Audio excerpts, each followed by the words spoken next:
അങ്ങയ്ക്ക് അറിയാമല്ലോ പ്രഭു എന്റെ ഈ ദുരവസ്ഥ.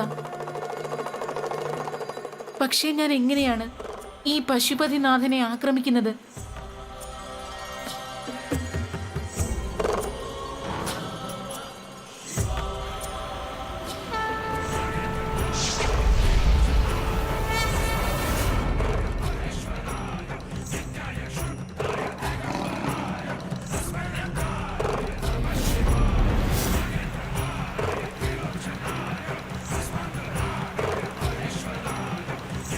അവിടുന്ന് ആശങ്കപ്പെടേണ്ടതില്ല.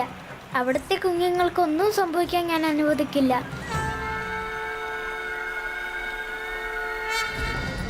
ഞാൻ ധന്യയായി പ്രഭു. സാക്ഷാൽ പശുപതിനാഥൻ തന്നെ എൻ്റെ കുഞ്ഞുങ്ങളെ ഏറ്റെടുക്കുകയാണെങ്കിൽ എന്നെ ഈ ശരീരത്തിൽ നിന്ന് മോചിപ്പിച്ചാലും പ്രഭു, എനിക്ക് മുക്തി നൽകി അനുഗ്രഹിച്ചാലും.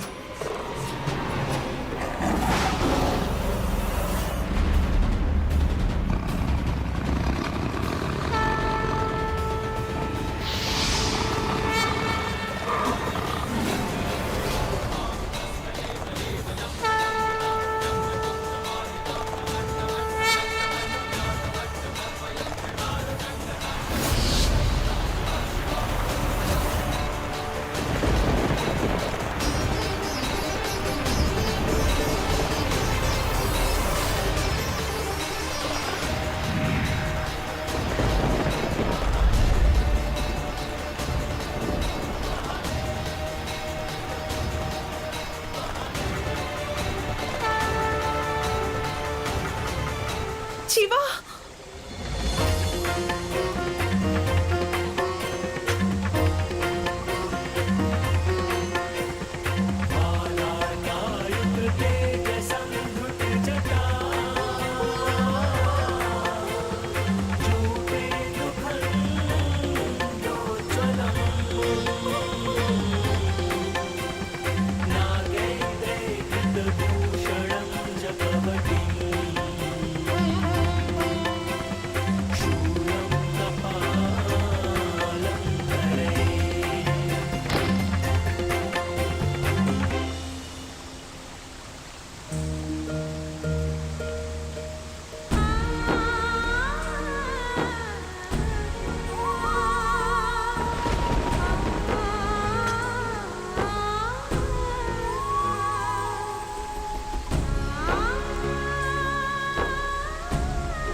എന്റെ ശിവ, എന്റെ പുത്ര.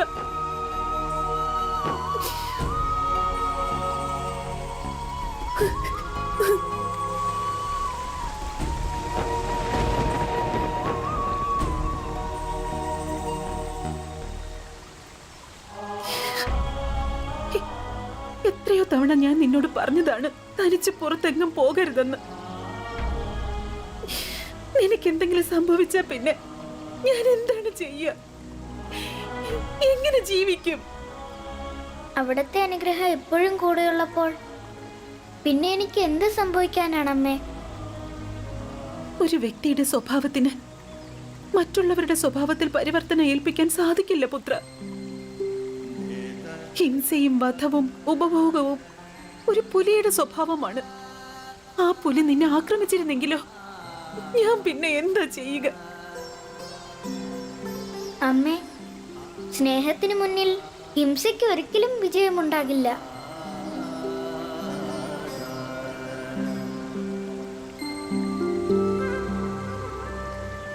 നീ സംസാരിക്കാൻ തുടങ്ങിയതിന് ശേഷം ഇപ്പൊ ഒരുപാട് സംസാരിക്കുന്നുണ്ട്. വരൂ, ഇവിടം സുരക്ഷിതമല്ല. ഭവനത്തിലേക്ക് പോകാം. അല്ല, നീ എന്തിനാണ് പുലിത്തോൽ ധരിച്ചിരിക്കുന്നത്? അമ്മേ, ആ പുലിയുടെ കണ്ണുകളിൽ വേദന നിറഞ്ഞിരുന്നു. അതിന്റെ വേദന അതിൻ്റേത് മാത്രമാണ്. അതിൽ നിനക്കെന്താണ് ബന്ധം? അമ്മേ, അവിടുന്നാണ് എന്നെ പഠിപ്പിച്ചത് ജീവികൾക്ക് മറ്റു ജീവികളുമായുള്ള ബന്ധത്തെക്കുറിച്ച്. അങ്ങനെയാണ് എനിക്ക് മനസ്സിലായത് അവൾ സ്നേഹം ആഗ്രഹിക്കുന്നെന്ന്. അപ്പോൾ സ്നേഹത്തിന് വേണ്ടിയാണോ? അതെ അമ്മേ, അവളുടെ വേദന അകറ്റുന്നതിന് വേണ്ടിയാണ് അമ്മേ ഞാനിത് ധരിച്ചത്.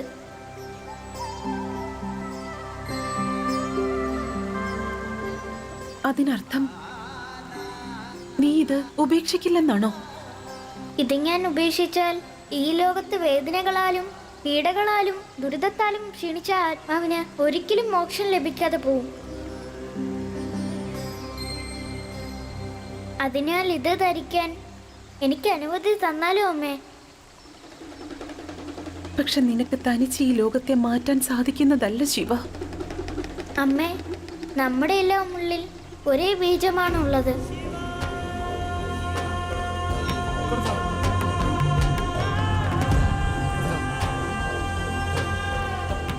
ഇവന്റെ ചിന്തകളെ എനിക്ക് എപ്രകാരമാണ് തടയാനാവുക?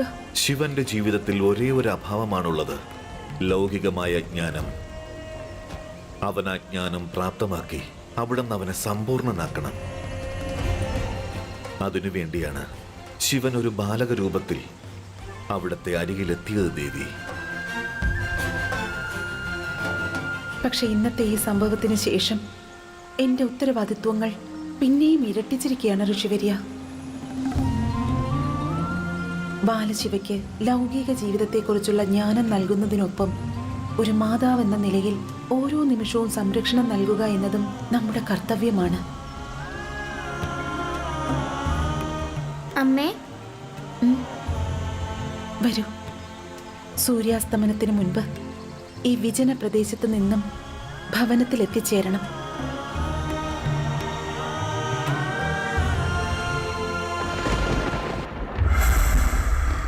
ഈ അന്ധകാരം നിങ്ങളെ ഭയപ്പെടുത്തുന്നുവോ? അമ്മയെ കാണണമെന്നുണ്ടോ? ഉടനെ എത്തിച്ചേരും നിങ്ങളുടെ അമ്മ. അസുരരാജൻ അന്ധകൻ വിജയിക്കട്ടെ. അന്ധകാരമെങ്ങും പടരട്ടെ.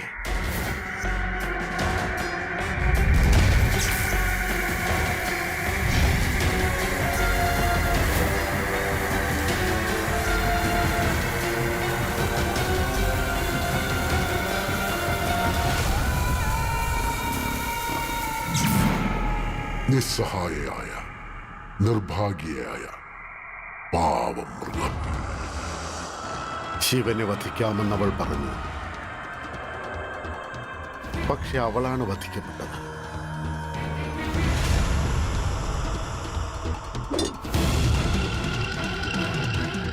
അവളുടെ മൃത്യു ഒരു നല്ല ശകുനമാണ്. അവളുടെ മൃത്യു ഒരു സന്ദേശമാണ്. അതായത് ആ ബാലശിവ ശക്തിഹീനനല്ല, പക്ഷേ അവനെല്ലാം മറന്നുപോയിരിക്കുന്നു. അതെ, അവനെല്ലാം മറന്നിരിക്കുന്നു. അവൻ മഹാദേവനാണെന്ന് അവൻ അറിയില്ല. എല്ലാ ജീവജാലങ്ങളുടെയും പ്രഭുവായതിനാൽ പശുപതിനാഥനാണ്. പിന്നെങ്ങനെ മുറിവേറ്റ ഒരു മൃഗത്തെ വധിക്കാനായി? ഇല്ല ഇല്ല ഇല്ല ദണ്ഡപാണി, അവൻ ഒരിക്കലും ശിവനായിരിക്കില്ല ദണ്ഡപാണി. അസുരരാജൻ, ആ ബാലകന് തീർച്ചയായും ശക്തിയുണ്ട്. പക്ഷേ നമ്മൾ എങ്ങനെ ഉറപ്പിക്കും അത് ശരിക്കും ശിവൻ തന്നെയാണെന്ന്? അതായത് ഭക്തന്മാർ മഹാദേവനെന്ന് വിളിക്കുന്ന ശിവനാണോ എന്ന്? അന്ധകാരം പടരണമെങ്കിൽ, നമുക്ക് ലക്ഷ്യത്തിലെത്തണമെങ്കിൽ നമ്മൾ അമ്പുകൾ തൊടുത്തുകൊണ്ടേയിരിക്കണം. അവനെ നമ്മൾ പ്രകോപിപ്പിക്കണം, പ്രകോപിപ്പിച്ചുകൊണ്ടേയിരിക്കണം. അവനെ ഈ സമസ്ത ലോകത്തിന് മുന്നിൽ തുറന്നു കാട്ടണം. വ്യക്തമായോ ദണ്ഡപാണി? ഞാൻ മറ്റൊരു വാർത്ത കേട്ടു. ആ വിഡ്ഢിയായ ഇന്ദ്രൻ ഗുരുകുലത്തിന്റെ ഉപകുലപതിയായി നിന്നെ തിരഞ്ഞെടുത്തുവെന്ന്. ഗുരുകുലത്തിന്റെ ഉപകുലപതി. ഇനി ശ്രദ്ധിക്കൂ ദണ്ഡപാണി, ഈ സന്ദർഭം നീ മുതലെടുക്കണം. കാമവും ക്രോധവും ലഹരിയും ആശകളും ദുഷ്ചിന്തകളും പടർത്തണം. ഗുരുകുലത്തിന്റെ മൂല്യവും സംസ്കാരവും നീ നശിപ്പിക്കണം. ഒപ്പം ശിഷ്യഗണങ്ങളുടെ ആർജവവും നശിക്കണം. പക്ഷേ അസുരരാജൻ, അങ്ങനെയായാൽ ഞാൻ എല്ലാവരുടെയും മുന്നിൽ ശത്രുവായി മാറും. അതാണ് ഞാൻ ആഗ്രഹിക്കുന്നത്. നീയും ബാലശിവനുമായി ഏറ്റുമുട്ടിയാൽ മാത്രമേ അവന്റെ കഴിവുകളും അവന്റെ ബലഹീനതകളും അളക്കാൻ നിനക്ക് സാധിക്കുകയുള്ളൂ. ദണ്ഡപാണി, പക്ഷേ നീ അത് ചെയ്യുമ്പോ ഒരു കാര്യം പ്രത്യേകം ശ്രദ്ധിക്കേണ്ടതുണ്ട്. നീ അന്ധകാരത്തിൽ തന്നെ തുടരണം. വിഡ്ഢിയായ ഇന്ദ്രൻ ലോകർക്ക് മുന്നിൽ തലകുനിച്ച് നിൽക്കണം. അതായത് നിന്റെ വാക്കുകൾ ഉരിയാടുന്ന ഒരു പാവയായി തീരണം അവൻ. അങ്ങനെയാകട്ടെ അസുരരാജൻ. അന്ധകാരത്തിന് വികാസമുണ്ടാവട്ടെ. ആ വന്യമൃഗം നമ്മുടെ പുത്രനെ ആക്രമിക്കാൻ ശ്രമിച്ചു ഋഷിവര്യ. അതിനർത്ഥം നമ്മുടെ പുത്രൻ ശിവനാണ്, ബാലശിവനാണ്, മഹാദേവനല്ല. അദ്ദേഹത്തിന്റെ പരിധിയില്ലാത്ത ശക്തിക്ക് മുന്നിലാണ് ഓരോ ജീവനും വണങ്ങി നിൽക്കുന്നത്. അവൻ നമ്മുടെ പുത്രനാണ് ഋഷിവര്യ. അവന്റെ ശക്തിയെക്കുറിച്ചോ കഴിവുകളെക്കുറിച്ചോ ധാരണയില്ല. അവിടുന്ന് പറയുന്നത് സത്യമായിരിക്കാം ദേവി അനസൂയ. പക്ഷെ ഒരു ബാലകനാണെങ്കിലും അവന്റെ ശക്തികൾ അവന്റെ ഉള്ളിൽ തന്നെ നിലനിൽക്കുന്നുണ്ട് ദേവി. അവന് ബാഹ്യമായ സഹായങ്ങൾ ആവശ്യമില്ല ദേവി അനസൂയ.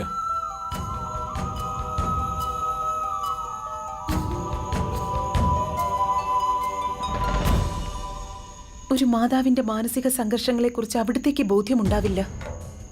ആരോ ഒരാൾ എന്റെ പുത്രനെ വേദനിപ്പിക്കാൻ ശ്രമിക്കുന്നുണ്ട്. എനിക്ക് നിശബ്ദയാകാനോ ദുർബലയാകാനോ സാധിക്കില്ല. നോക്കൂ, ഒരു മാതാവെന്ന നിലയിൽ അവിടുത്തെ ഉത്തരവാദിത്തങ്ങൾ എന്താണോ, കർത്തവ്യങ്ങൾ എന്താണോ, അതവിടുന്ന് തീർച്ചയായും പൂർത്തിയാക്കണം. അവിടുന്ന് ഒരു കാര്യം മാത്രം ഓർമ്മിക്കുക. ശിവൻ സ്വയം അന്ന് തന്റെ ബാലരൂപം ദേവി പാർവതിയിൽ നിന്നും മറച്ചു വെക്കുകയാണ് ഉണ്ടായത്. അതവന്റെ ശക്തിയുടെ തെളിവല്ലേ? ഒരു പൈശാചിക ശക്തിക്കും എത്ര ശ്രമിച്ചാലും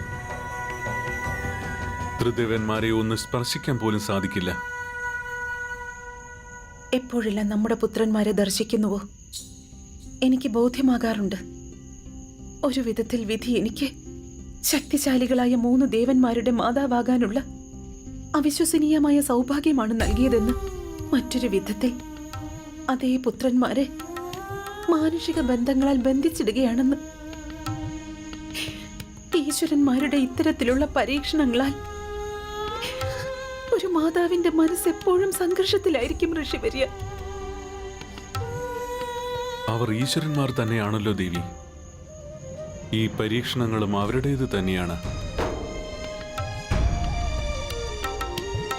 നമ്മൾ രണ്ടുപേരും ഒരു ദൈവീക പദ്ധതിയുടെ ഭാഗങ്ങൾ മാത്രമാണ്.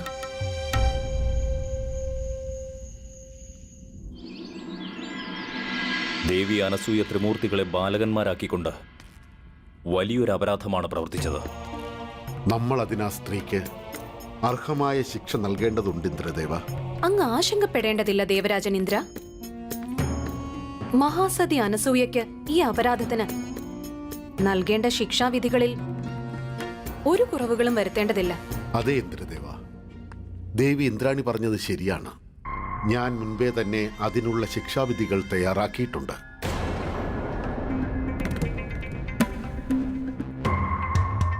നിയമാവലികളിൽ ചില മാറ്റങ്ങളും വരുത്തിയിട്ടുണ്ട്.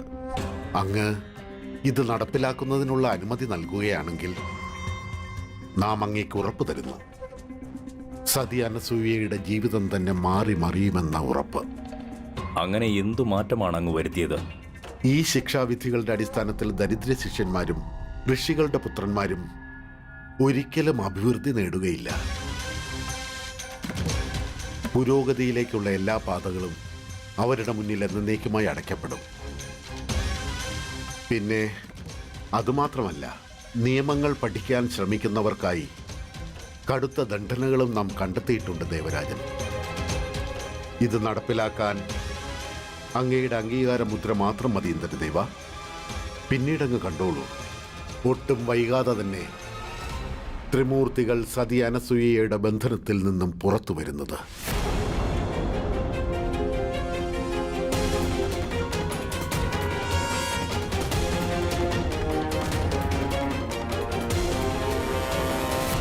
അങ്ങയുടെ ഈ ആത്മവിശ്വാസം കാണുമ്പോൾ എൻ്റെ വിശ്വാസവും വർദ്ധിക്കുകയാണ് ആചാര്യ. അതുകൊണ്ട് ഞാൻ അങ്ങേക്ക് നവീന ശിക്ഷാവിധികൾക്കുള്ള അനുമതി നൽകുകയാണ്.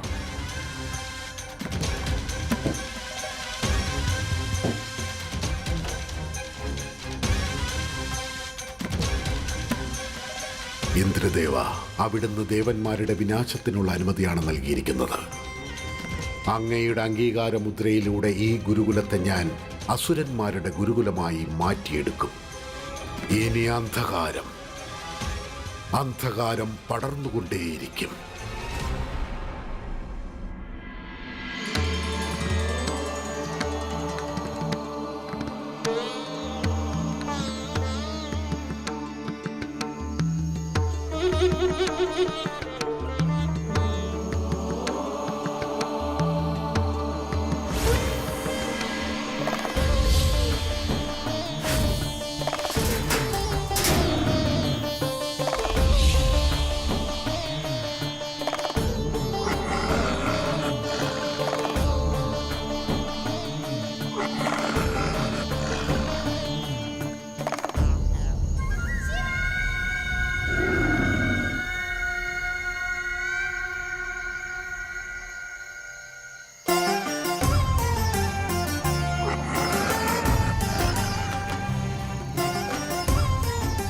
ഈ ഭൂമി എൻ്റെ അമ്മയുടേതാണ്.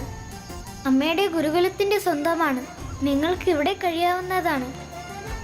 നിങ്ങളിവിടെ സുരക്ഷിതരായിരിക്കും.